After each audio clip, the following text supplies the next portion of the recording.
Et si on partait camper? Et si on partait en camping-car? Depuis le mythique combi des années 70, les maisons sur roues ont bien évolué. Autonomes, confortables, sûres, équipées pour dormir, manger et rester propres, 90% des camping-cars pèsent moins de 3,5 tonnes et se conduisent donc avec le permis B, aux mêmes vitesses qu'une voiture, mais avec plus de doigté. Nous avons demandé à un spécialiste de nous dire comment passer des vacances, comme sur des roulettes. La personne qui va vous louer le camping-car va vous mettre en garde sur le gabarit du véhicule, parce qu'effectivement, ce sont des véhicules plus ou moins imposants, c'est beaucoup plus large qu'une voiture, c'est beaucoup plus long. Il y a un porte-à-faux arrière qui est généralement assez long également, qui peut dépasser les 2 mètres, 2,50 m.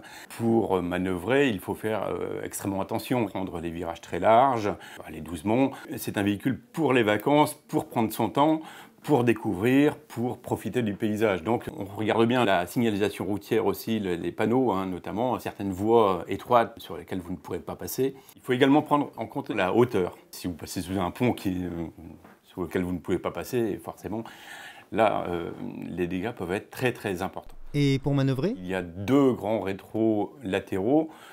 Et bon, il faut faire très, très attention. Il ne faut pas hésiter non plus à se faire aider par son copilote, par son passager. Quand on manœuvre, quand on fait une marche arrière, un demi-tour, demander à la personne de descendre pour voir les distances, derrière surtout. On estime un peu difficilement les distances.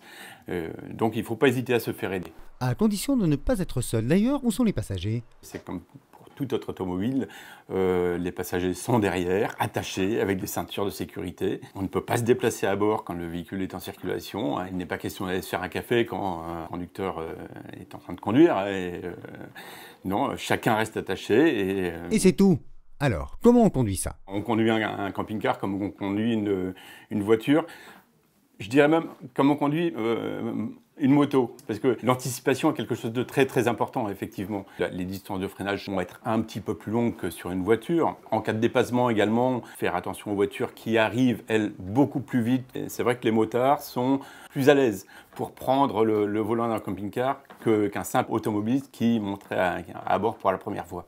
Dernier conseil pour la route? Déjà, la première recommandation à faire, c'est de louer le camping-car sur le lieu de vacances. Ensuite, c'est se munir d'un guide des aires de service. Le camping-car est un véhicule autonome qui nécessite quand même des ravitaillements en eau et d'évacuer les eaux usées. Il y a un réseau qui s'appelle France Passion. C'est un accueil chez les agriculteurs, les viticulteurs. Vous pouvez stationner amicalement et faire des rencontres avec ces gens passionnés qui sont des producteurs, agriculteurs français.